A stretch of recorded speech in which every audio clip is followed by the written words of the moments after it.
In this episode of the Path to Success podcast, I sit down with ER physician and serial entrepreneur Dr. Abdulla Kudrath, or as most of us know him socially as AK. He's an emotionally intelligent, passionate, and hardworking innovator who wants others to know that focusing on personal and professional growth will ultimately lead to financial independence. AK also speaks on the inspiring legacy that he hopes to leave behind. Join us as we dive deep into the power of intrinsic motivation versus depending on others, thinking outside of the box in order to find your true passion, enjoying the ride to success while continuing to accrue knowledge, and how the definitions of success change in different stages of life. We also talk about how choosing quality over quantity in friendships and relationships can really impact the return you get on your emotional investment. Don't miss this opportunity to learn about Dr. Abdulla Kudrath's journey on his path to success.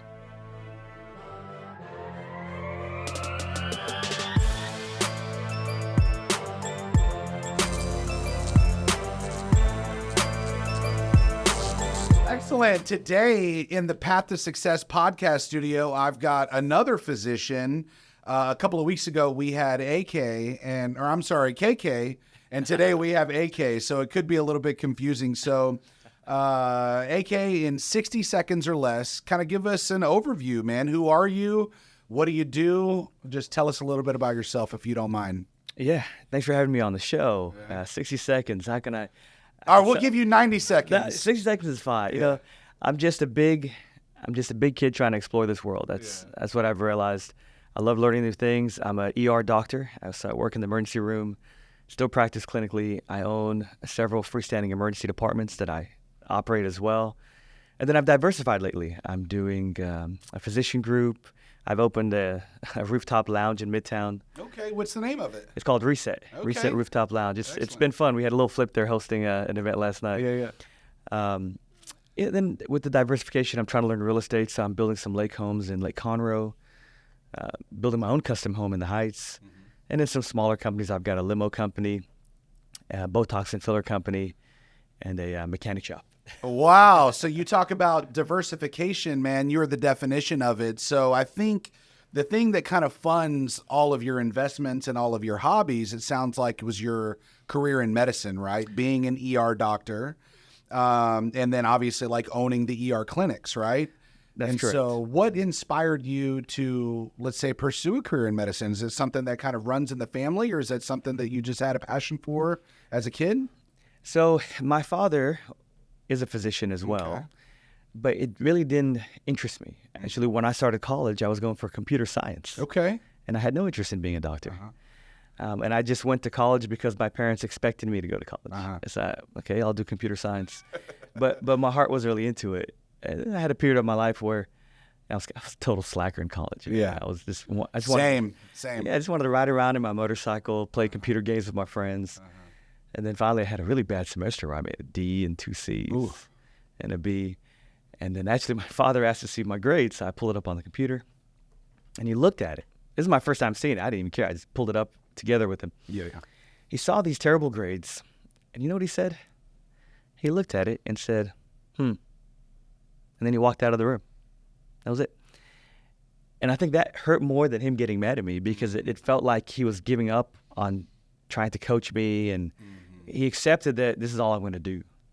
And actually that was a turning point for me, because then I had to ask myself, well, if he's not pushing me, am I pushing myself? Like what's next for me? So that's when I did some soul searching and through some traveling, ended up on a random trip to the Amazon jungle. Yeah, a little ayahuasca trip for some eye-opening, life-enhancing experiences. No. I just went with a group of ecologists that invited me, and I went. And it started my fascination with biology and the study of life. And then a few more trips, and I said, well, maybe what would motivate me is being a doctor, or the knowledge of it. How do we work? How do we break? How can we fix it? And thankfully, once I had some heart in the game, I was able to turn it around and increase my grades and finally get into med school. Man, that's a great story. And kind of what I hear whenever you tell that story is if somebody wants something for you, they can be drilling it into your head at a very, very young age, but it doesn't really equate to action until you actually believe it and want it yourself, right? I mean, Yeah. and so that was kind of like the pivotal moment where you said, wow, my dad is just dismissing me, right? I need to make something of myself. That's right. And I was becoming a man. I'm 19 years old. You're not a kid anymore. But what I've realized is that arrival process should happen at every stage of life. It doesn't just happen when you're 19, 20. I'm finding that I'm being less of a doctor and more of an entrepreneur now. So you never truly have it fully figured out, or I should say you're always dynamic and things are always changing for you.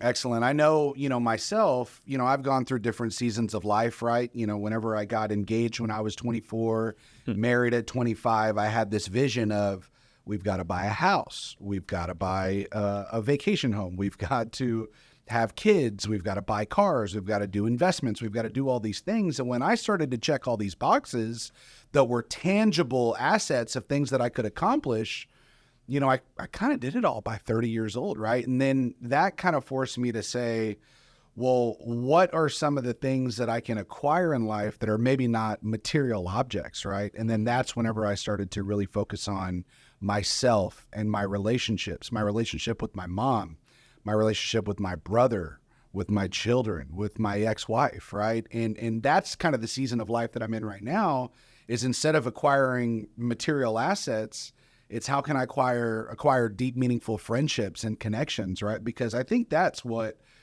probably is the missing component to a lot of very successful people, right? That are successful in business or entrepreneurship.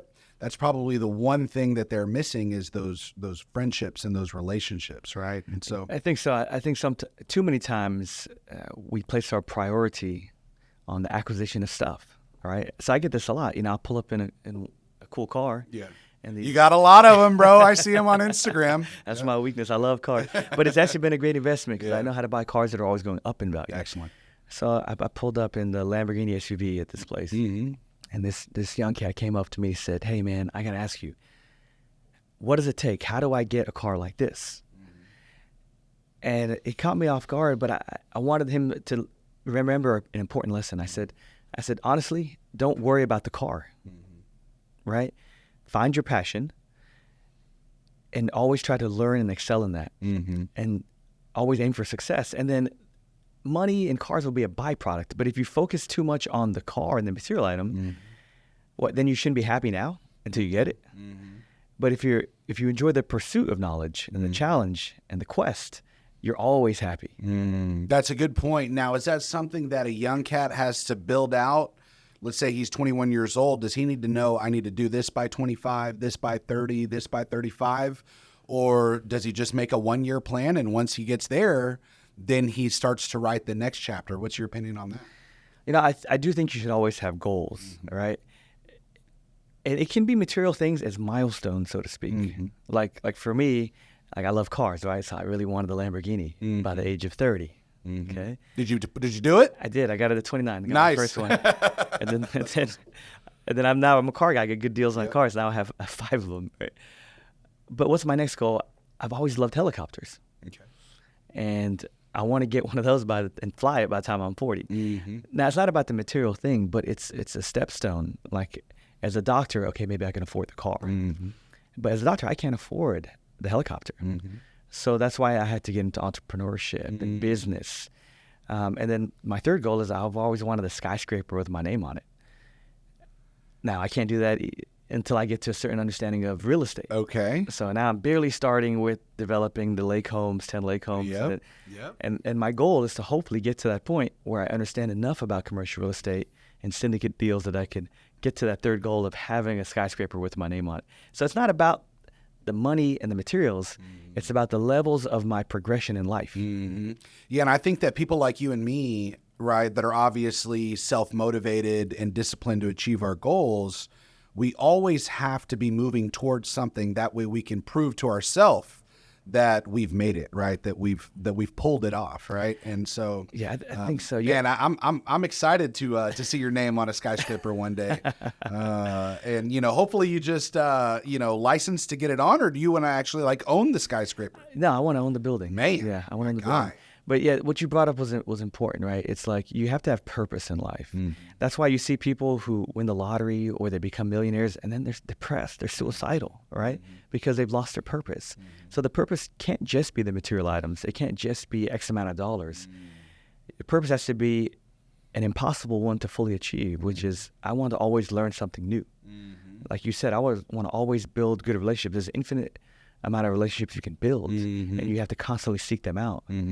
And that's what's going to drive you. But I think if you focus on just the material, you'll find sadness at the end of that road. Man, that's very insightful. Thank you for sharing that. And, when you look at relationships and you're talking about you can have an infinite amount, obviously there's only a finite number of hours in the day, right? You've got your friends, you've got your family, I've got my children, obviously my work colleagues and a career, right? And so I've found that one way to kind of maintain relationships and friendships is by engaging on social media, right? If I do a post and let's say that I'm having dinner at Zonti and then I go to Clarkwood after for some cocktails, right? I've got 4,000 people that viewed my story that know what I did last night, right? And so if I see them the next day, they feel like they were there, if that makes sense, right? And so I think that that's a really good way to maintain friendships. And then obviously it gives us an opportunity and a resource to determine what are the friendships that I want to invest a little bit more in. And so I want to segue, obviously having a successful career in medicine, that can be time consuming in and of itself. But when I look at somebody like you, who's got an amazing social life, tons of friends, and obviously countless women vying for your attention, how do you balance it all, man? Like, does it change like on what you prioritize on a weekly basis, monthly basis, or you just say, I want to focus on friends and fitness? It has been a problem for me to understand how to juggle so many responsibilities. And honestly, I fall short a lot of times. I got a lot of friends or people that get upset with me because I don't have time. No one really cares about your schedule. It doesn't matter what excuse you have. Yeah. And they shouldn't have to. So I'm trying to find a way to bring it all together. And it's very difficult. I guess I treat my life like I treat a shift in the ER. There's no set schedule of patients, right? I've got a full waiting room. All the rooms are full. I may have a helicopter dropping someone off. I've got ambulances coming in at unknown times. So how do you handle it all? Just one bite at a time. And you constantly reevaluate your running to-do list to see what's the most important thing I have to do right now. Now, unfortunately, that means some things get bumped. Some things get put on the back burner. But in my life, I've just piled on a bunch of responsibilities, and every day I just pick what's the most important things I have to do today, and then I fill in the rest. No, that's a great share. And unfortunately, it makes it very unpredictable whenever you live your life like that, not just a shift in the ER, right? And so can you tell me about maybe a pivotal moment in your life or career that maybe forced you to reevaluate the path that you had chosen to take? Reevaluate which part of it, which path? When did you fail? Like, hey, I thought that I was going to do this, and then I did it, and then it was the exact opposite of what I thought the end game was going to be, right? That's a tough question. I know it is. It is. I guess I've been fortunate to where when I have miscalculations and missteps, it hasn't put me down and out, complete failure. I was able to kind of redirect. I mean, the first biggest one that could look like that was in my early college career, like 2 years into it. I literally failed some classes, right? Now, do I drop out? Is it not for me? Or do I just, sometimes you don't know what you don't know. I had to do some soul searching. I had to remove some things in my life that were holding me back, change my routine so I can find out new pieces of information to gain motivation and then redirect my efforts, redirect my strategies. I want to share a story of maybe, how I achieved something that I thought would bring me a tremendous amount of joy, and then it actually did quite the opposite, right? So, I have 3 children, all boys. They're 11, 8, and 7. And I'm trying to think. So I was like 28, 30, and 32 whenever I had the kids. And, I'd always been a car guy, right? I think it all inspired with me watching like, Kit in the movie Knight Rider, right? Yeah. Whenever I was a little kid. We're about the same age. I'm 39. How old are you? 38. 38. Okay. So, but anyways, so I've had the Porsches. I've had, the exotics, right? And then I've always had a truck as kind of like my daily.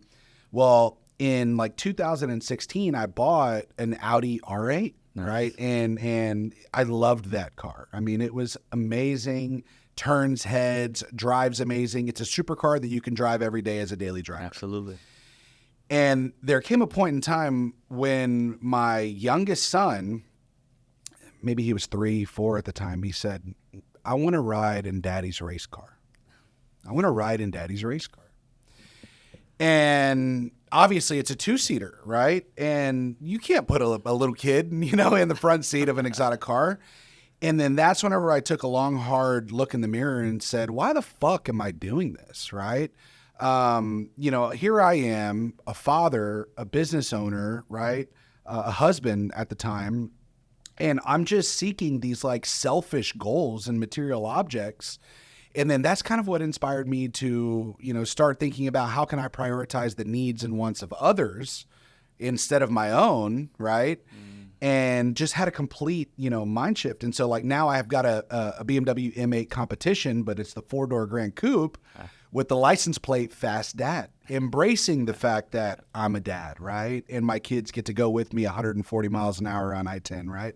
I know that's irresponsible. It's like 102, no 103. I never hit 140. But anyways, the point that I'm making is by prioritizing the needs of others, whether it be dating relationships or my employees' needs, I've really found that ultimately comes back to serve me 10 times more than if I just focused on my own needs, right? The act of giving and the act of nurturing and caring and solving people's problems, that breeds an element of like gratification and loyalty, right? And so that's been pivotal for me.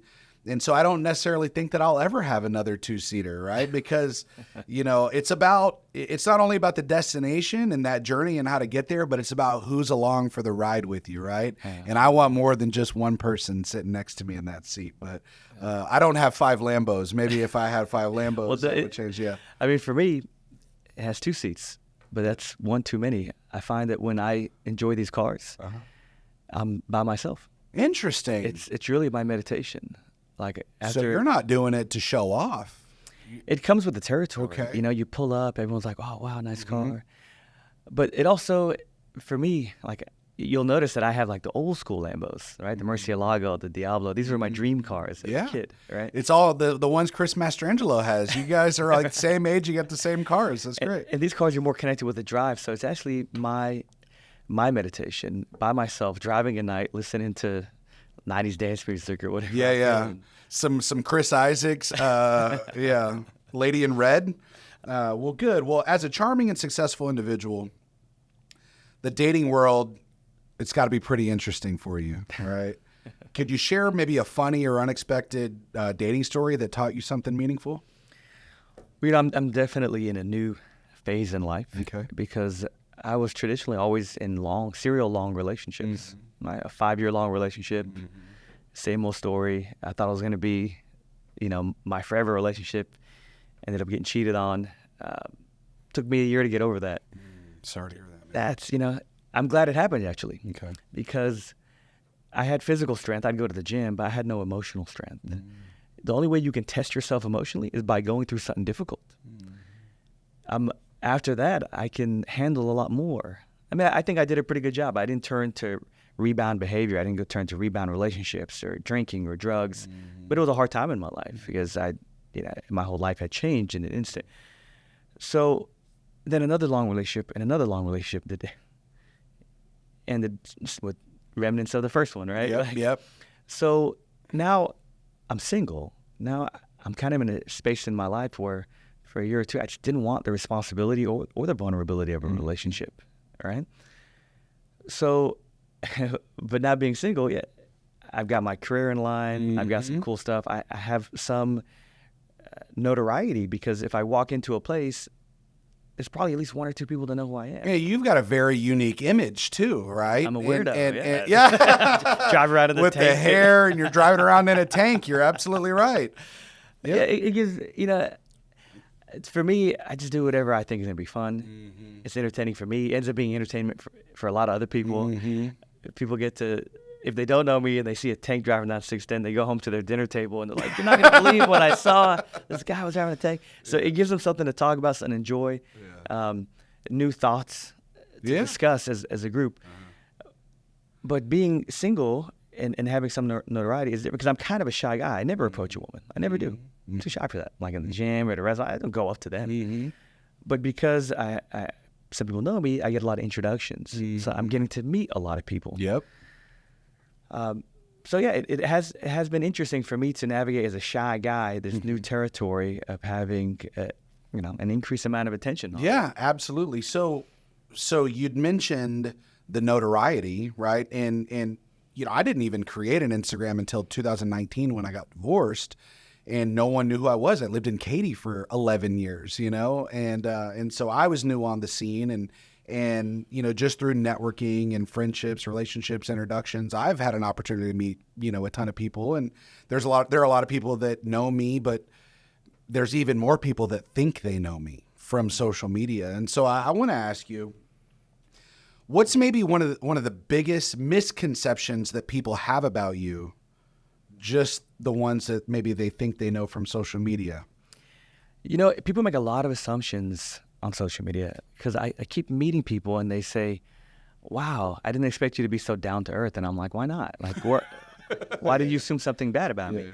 And I guess maybe that's the trend, but people who have nice cars, right?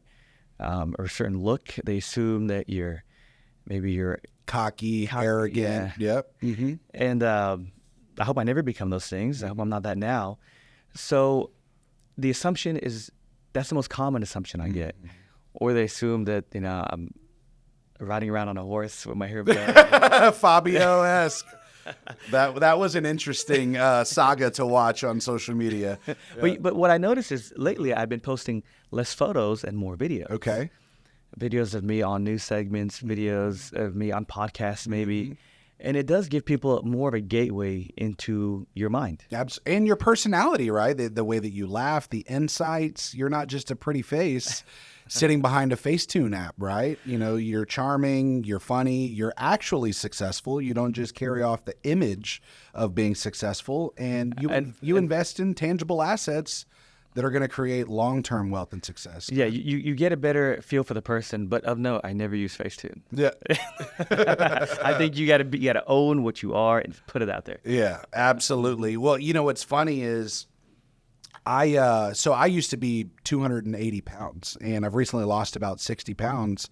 And I was in a dating relationship with someone that prioritized fitness, and that really inspired me to be like, I need to get my shit together, right? But it wasn't until I started to see myself in video, right? Because you can't put a filter, on it as easily, I guess. I don't know much about the apps, but anyways, that's whenever I was like, dude, I need to get my shit together, man. I don't look as good as maybe in my mind I think that I look, right? And so, that's another thing that really kind of helped inspire me, to at least attempt to become a better version of myself physically. I've got a long way to go before I'm super fit like you, right? But I'm making healthy decisions and healthy choices that are going to lead to that. So I think that's really important, health and fitness, right? You have to be a bodybuilder, but just maintaining some level of health, I think, is the most important thing. Forget the money, forget the cars.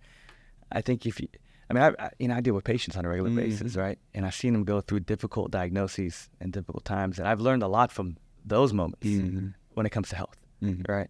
I had this one guy, I'll never forget him. I was still a med student at the time, and he was diagnosed with cancer, end-stage cancer. Now, this was one of those lucky times where I made a good catch as a student, and we were able to get him out of the hospital, get him a little bit more time.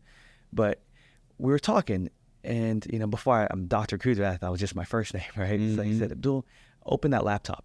And I opened it, and he had a check for over $100,000. That's big money for me back then. I said, wow, that's a lot of money. He goes, yeah, they found oil on my land. He goes, and that's nothing. That's my monthly royalty check right there. He said, next week I'm going to get $350,000. It's going to keep going up from here. I said, wow, that's awesome. He goes, no, He said, it don't mean shit to me. Okay. He goes, I would trade that all if I could have my belly back, because he had abdominal cancer. And that was really striking to me. I mean, I'm holding this check for a lot of money, and he does not care because all he wants is his health back. Well, we got health now, and what are we doing with it? Yeah. And how much do we appreciate it? And so that's always stuck with me, and I've always tried to make it a point to and we always go in cycles. If I get a little sloppy, I go back onto strict diet or extended fast, or hit the gym. What inspires you to maybe pull you off of that focus and discipline to induce you to become a little sloppy? It's really just social situations. Yeah. Going out 4 nights in a row, you're getting the fajitas at El Tiempo instead of the Caesar salad at Toulouse. Yeah. Because when I eat pretty basic, man.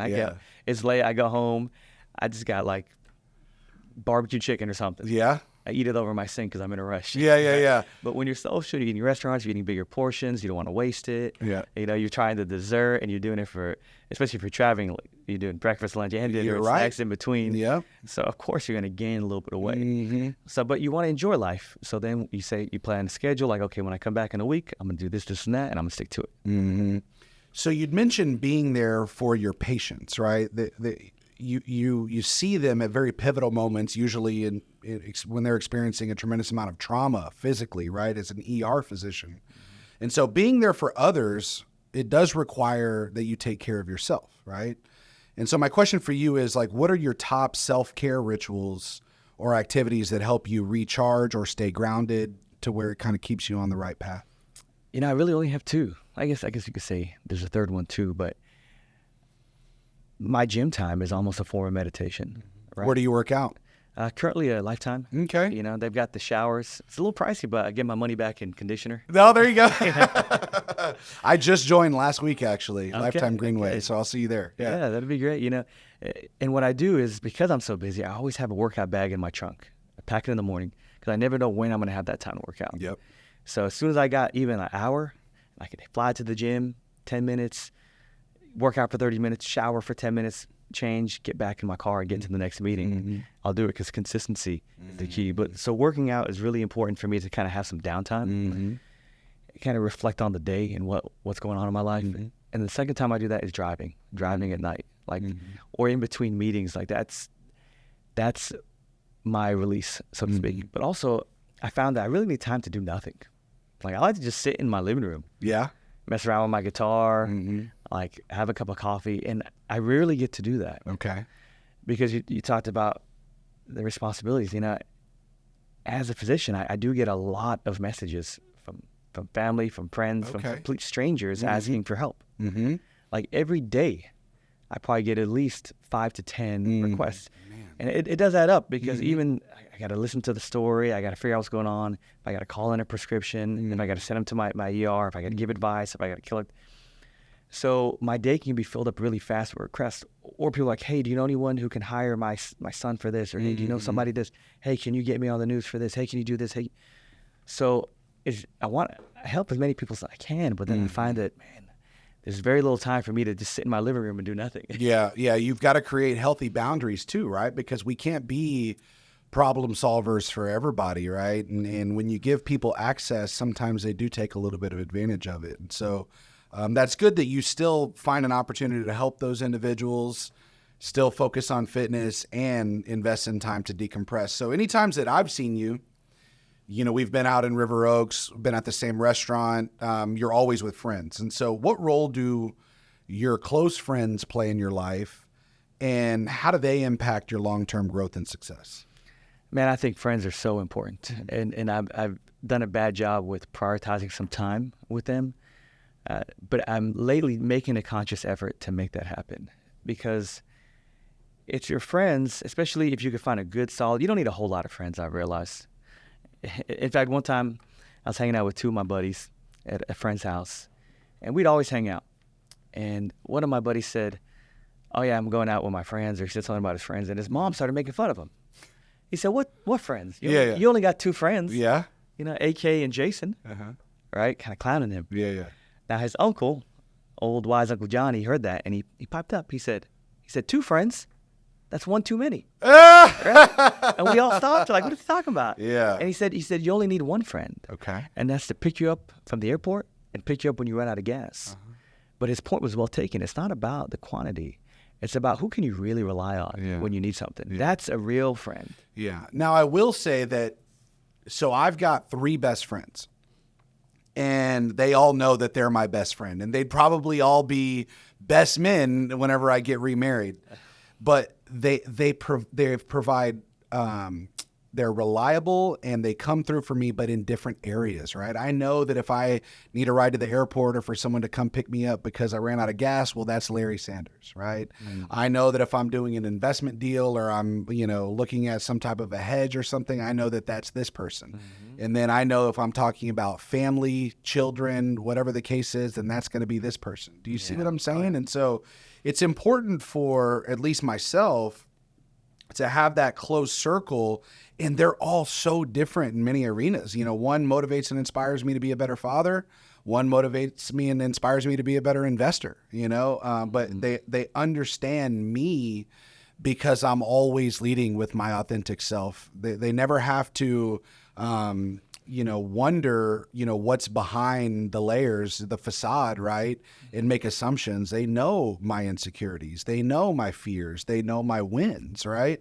And I think that's the testament of true friendship, is the people that you have a safe place to go to tell those deepest, darkest secrets, as our mutual friend shared this morning. Yeah, I think that's important. You got to have a solid group of friends that you can count on, but also they should you have to know with full conviction that they can count on you. And when they ask you for something, you better be that good friend and you better be there. Or have the confidence to tell them, no, I'm not giving that to you, and this is why, because it's not the best thing for you, right? Exactly. Especially on those difficult to navigate problems. Give them the advice they need based on what you know. And you should be able to always maintain a good, solid, old group of friends. But also, one thing I've realized is and this is, I think, a good piece of advice for everybody listening, is you have to have some new friends too. You have to have friends you can learn from. Now, don't let that be a taking relationship where you see somebody that can teach you something or put you in a position where you can learn from them. Start by giving to that person. And then in turn, they will give you something back. Absolutely. I think too many times people start by taking. Find out what that person needs as you get to know that new friend. Find out what you can do to help them. If they like coffee, buy them a coffee, right? If they need help with this or that, get them connected. Don't just be a taker. Be proactive. Don't wait for them to ask you. If you see an opportunity to lend a helping hand and it's somebody that you trust and respect, why not go out of your way, right? Exactly. So what you're saying is so a lot of people, they think that relationships are 50-50, right? That give and take, give and take, give and take. Well, you're saying that friendships are not 50-50, right? It's be proactive, take care of them, showcase that you're thinking about them, invite them to dinner, right? It doesn't mean anything if they haven't texted you in a week, 2 weeks, right? Right. You don't want to be needy, right? Because you gotta earn your place in people's lives. Yeah. Right. And then naturally things will happen. Maybe it won't. But yeah, relationships can never always be 50-50. But I think my goal is to always make sure that I'm never below 50. Sometimes I might be for one person or the other person because I'm being 80 for somebody else or somebody else, right? But always reevaluating and saying, okay, man, I love this guy. I love this girl. She's doing so much for me. I'm in the 40. I'm getting to the 30. Yeah. I'm going to focus on her. I'm going to focus on him because they deserve it. They're a good person. Well, good, man. And thank you for going into that and being a little bit vulnerable today. I will say that vulnerability, it often leads to deeper connections, right? Authenticity and vulnerability. We talked about authenticity earlier. Can you share a personal story that maybe showcases a moment whenever you were being vulnerable and that actually strengthened a relationship or brought unexpected growth? See, it's hard for me. Yeah. It's hard for you to be vulnerable? I hide it. Oh. I hide it because... You got some wounds, bro, from a very young age, probably. Well, actually, let's talk about that because sometimes I think it's okay to be vulnerable if you could find that setting. Okay. Because the benefit is there might be somebody who knows you that can give you some helpful lessons or points or connections that can help you out of that vulnerability that you do have. Sometimes I think it's best to hide it. And I'll explain to you why, because sometimes you don't have that luxury of being vulnerable. Okay. If you are the captain of the ship, if you are the leader of a battalion, if you're the head of a household, sometimes people need to, if you're the doctor, they need to have confidence that that ship is going to be okay. Maybe they don't need to know that we're taking on water right now. Absolutely. Then you're just going to cause an unnecessary panic. Yeah. So if you're we have different roles in our lives where we're the leader or we're not the leader. But if you're the leader, people are counting on you to be invincible. If you're shot in the leg, if you're hurt, you ignore that shit. You ignore that shit because your battalion is going to feel challenged. They're not going to fight as hard if they know that the leader is, and I speak figuratively and literally. That happens on the battlefield. No, I definitely experienced this in 2018 whenever I was going through a divorce. Obviously I was in a very different mood at the office. The separation of assets conversation, talking about visitation rights with the children. We had several employees that, were scared. What was going to happen to the company? Is Jeremy going to have to sell the company to buy his wife out? And there was a tremendous amount of uncertainty. But what I found was leading with honesty, openness, and showcasing the facts. And so to some extent, maybe being a little bit vulnerable, but showcasing, hey, I have a plan. This is my plan. This is the execution strategy. We're going to be good. Right. So Absolutely. Basically saying, hey, look, I got shot. I'm bleeding. We're taking care of it. And we're going to keep marching forward. So. Absolutely. I think that's really important too, because we're human. Right.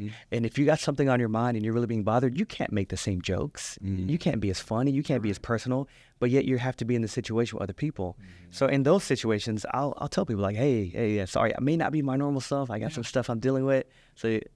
But see, that's vulnerability right there. It is. Maybe I don't share what's going on always unless they're really close. But I'm like, I'm sorry if I'm a little out of it, right? Yeah. But don't worry, this is just today. Yeah. That way they don't feel like they did something wrong. They don't feel like you don't like them.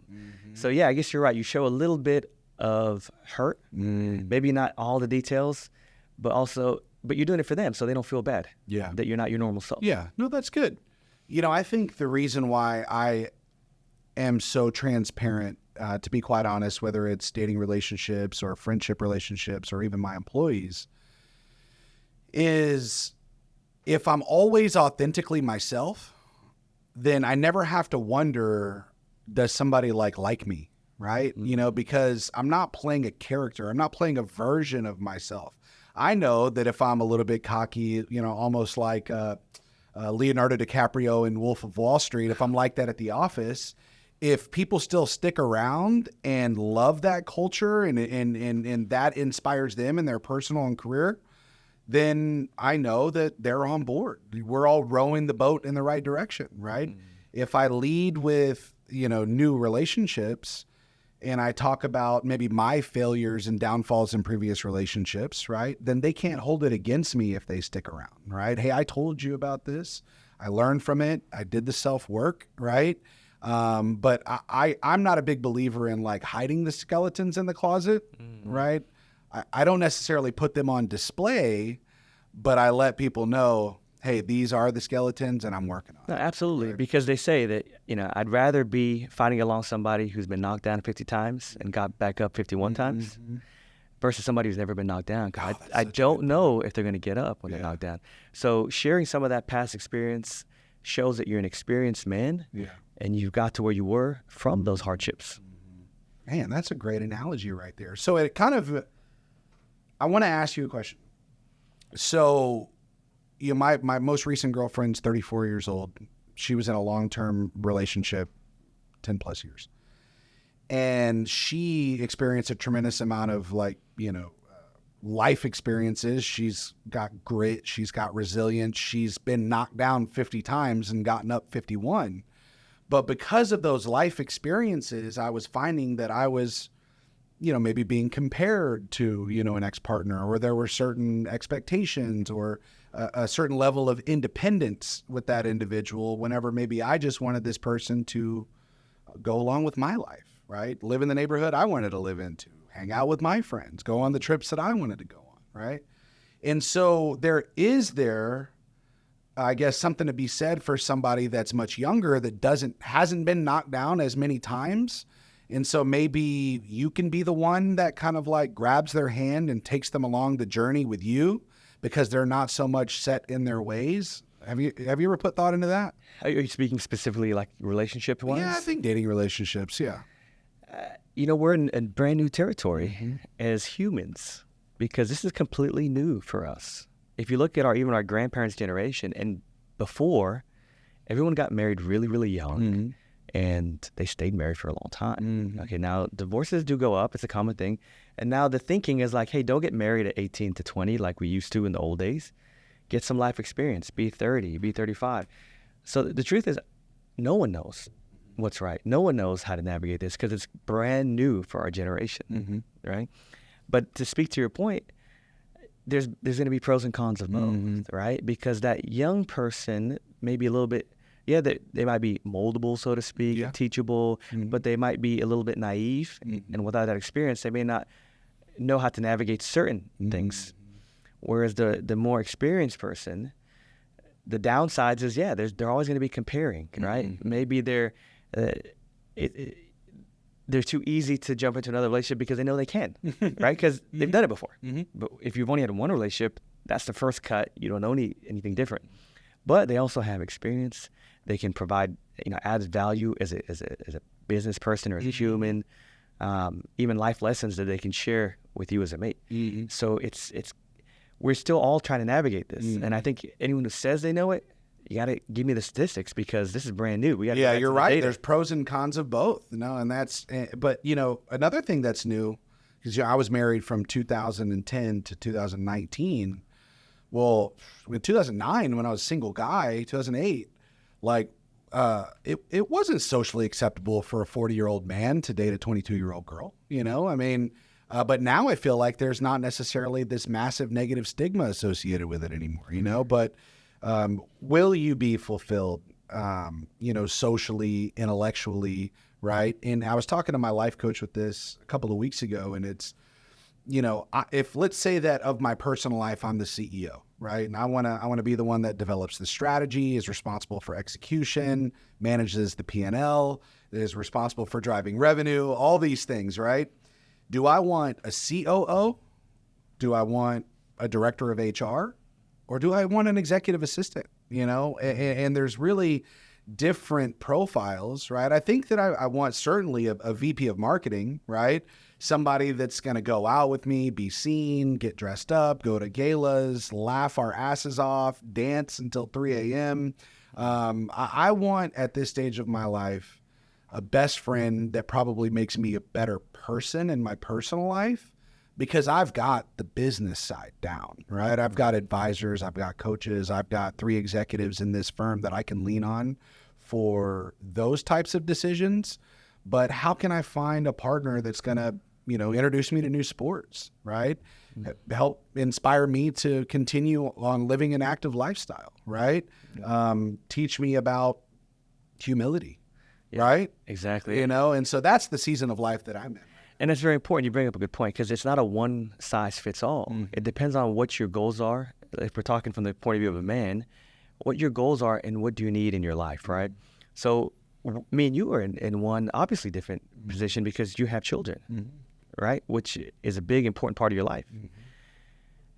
I missed that boat because of the relationships not going the way I thought they would, right? So now the question is, do I want children? Am I so busy I'm not thinking about it enough, so the time is slipping away from me?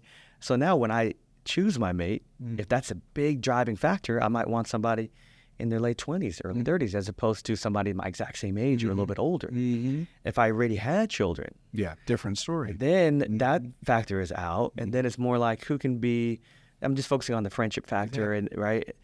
So I'm not having to skew my numbers a little bit. Yeah, so that's a great point. So I guess everybody, depending on what their goals are and where they are and what they've already accomplished, will have a different set of criteria that they're looking for. So do you have some clarity around what your goals are maybe over the next 10 years? I mean, we talked about, right, continuing to invest in commercial real estate, obviously building the practices, Now you own a lounge, right? That's exciting. But maybe what are some of the goals that are in, not investment related? My overlying goal always is to just constantly be learning something new, constantly. So every year I got to be a different person in the sense that I should have acquired some new knowledge. Now, when I branch industries, I have to learn a lot. It's time consuming and it's a steep learning curve. To go from being a doctor, medical facility owner, to owning a lounge and being like in the entertainment and hosting industry, which has been good for my networking. I've met the mayor of Houston. I've met several other prominent people through that venue. But language learning, man, I keep saying I'm going to learn a new language, and a year slips by, and I barely practice. So I still want to focus on learning science, language, and anything I can get my hands on. And then I'm always satisfied from the non-investment side. But, should I also be thinking about a relationship? Because this is an important part of life. And maybe I think I'm fine now, but I don't want to have regret later because I was so focused and overly busy with other ventures. So, you've talked about, hey, that ship may have already sailed with regards to kids. I know you didn't ask for my opinion, but I'll say that that's probably the driving force of my source of happiness is my children, just an FYI. And so I certainly hope that that's something that you reconsider if you think that it's already sailed. But tell me about a time where you missed a big opportunity, right? And what would you have done differently? Interesting. Maybe the founder of, WhatsApp came to you and said, "Hey, can you invest $100,000 in helping me develop this app?" And you passed on it, something like that. Man, I don't have one of those. Like, you got no regrets, huh? RA? No regrets. Yeah, I mean, because sometimes it's gambling, right? You never know where to put your time or your money. Okay. And just as easy as I could have gained, there's some that I've lost, and some I could have lost had I put money in. So I guess for me, I don't even think about it. Okay. I just keep looking at whatever's in front of me. But I don't have an obvious one. Yeah. Where someone came to me. That's a great experience, Sharon. I think that I operate on the same kind of mentality. Is I'm going to make the decision that's the right decision for me at that moment in time with the knowledge that I have, right? And if you do make informed decisions and you're the one making them, not taking somebody else's advice, oh, you need to buy Bitcoin, oh, you need to do this, right? If you're making your own decisions, then you can never have regrets, because, hey, I may not have used that $500,000 to invest in Amazon stock, but I leveraged that and bought my primary residence. And, that, you see what I'm saying? Exactly. There's no crystal ball and there's no going backwards. Well, good. So looking ahead, what legacy do you hope to leave behind, both professionally and personally? And then how do you want to be remembered by those who've crossed paths with you? Man, that's a great question. And when you speak of legacy, you speak of genetics and bloodline. Okay. Right? Well, I'm not a physician. I don't know the formal definition of legacy, but yeah. Well, just even the sense of like I still think it's my responsibility to finish any of the goals of my father. Okay. Right? Interesting. He wants to build a charity hospital in our home country of Guyana in South America. That's on me because I know how to build hospitals. I know how to build emergency rooms. I know how to do this stuff. So I'm going to accomplish that goal. But who's going to be left behind to accomplish my goals? So that can come from several places. Should I be blessed with children? I have to make sure I raise them in a way that they can accomplish goals that I have for the benefit of society, or inspire people to take interest in certain goals that are beneficial to society, to get them to believe in it as well and work towards it. So I hope that my legacy is I can create any type of directional change that can be spread and people can see the value in that. And it provides some, whether it's a reduction of suffering across the world, and a promotion of values across the world. If I could do that, then my time on this planet to me is worthwhile. Like I've done something. So you're saying that you really want to inspire others, right, to achieve, their goals, whether it's achieving goals, missioning, adopting and adhering to values. That's really what the underlying theme is you want to be an inspiration for others. Well, inspiration, I guess, if it's just inspiration in general, then that's me being boastful that I have to change. But I want to inspire them more to what I believe in, which is positive values, which is reducing suffering, which is treating people with respect, which is having honesty. Because I feel like a lot of our pop culture now has kind of pushed people away from that. There's no glorification of those core principles. You're absolutely right. In fact, quite the opposite, right? I mean, when you look at the editing of photos and you look at the illusion of people that are on, trips and being happy, and I think the individuals are not only lying to others, but they're lying to themselves in many cases. Yeah, they're doing it for the show and not for the growth, right? And then furthermore on that, it's like just the music about how people should be and what they should glorify, right? There's very little songs that glorify something good. It's always about like, hey, make money, chase the bag, right? Get the cars, treat women like prostitutes, right? Or even sometimes coaching the women to be prostitutes. Yeah. It's like, get the man for the money. Yep. All right? They better have 6 figures to get into this wet, you know what, right? Yeah. And I'm like, man, little girls are hearing that. Yep. And you're hoping they're not using that as their model, their paradigm of the world. Yep. So, I get it. It's all in good fun, and I don't want to censor anything, but we need to have a balance in life. Are they also getting a message so they can choose that promote quality values, of growth, of honesty and integrity? Man, that's a great share. So if you could give your younger self one piece of advice, right, what would it be? Man, it's weird because I still feel like I think exactly like my 6-year-old self. No way. I do. I'm the opposite, man. Man, you and I are so different. I'm the same. And in fact... But see, you had a dad that played a very pivotal role in your upbringing. So. My dad abandoned my brother, myself, and my mom when I was maybe in the 2nd grade. And so, everything that I've done, it's really kind of been on my own, trial and error. Don't overthink it. Don't think what would dad do, just execute.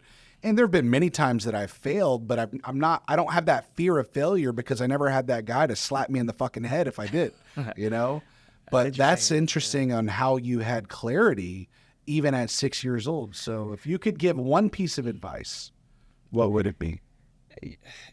We talk about not going back and changing things. I would just say, keep it up. Keep it up. Keep it up. Like it's good. And maybe a little bit of a pep talk, like, hey, you are going to go through some difficult times, and that welcome it because it's going to make you who you're destined to be. Learn from it. Don't let a difficult time knock you off track.